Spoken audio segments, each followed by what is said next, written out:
In the movie The Secret of Kells, as well as in The Sound of the Sea from the same director, spirituality and tradition are explored through the connection between the human and the divine, represented visually and narratively as a symbiotic interaction between the tangible and the intangible, emphasizing the preservation of the spiritual in the face of the challenges of time. For me, Arturo Segura, both films have felt personal to me and have formed part of my life since my childhood. The Book of Kells itself is a symbol of the eternal, of Christian religion as an omnipresent earthly facet for humanity since its creation and as an artifact that transcends time itself.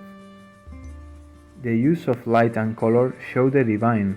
Those shots that represent the forest come to life joining the Celtic symbols of Brendan and his people.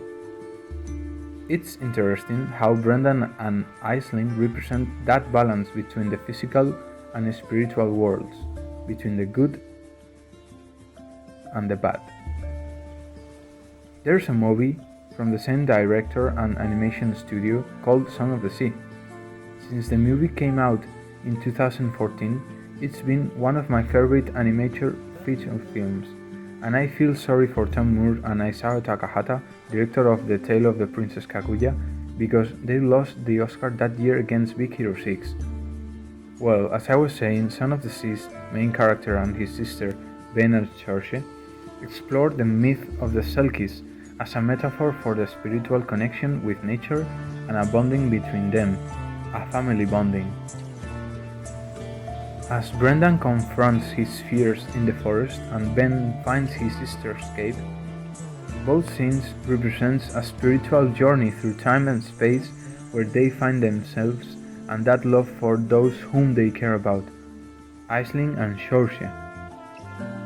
It's interesting how director Moore manifests the Book of Kells and the community of monks itself, where they represent as a transmission of the spiritual knowledge and resistance against the Vikings, those invaders of the north that tried to eliminate Christianity before they embraced it.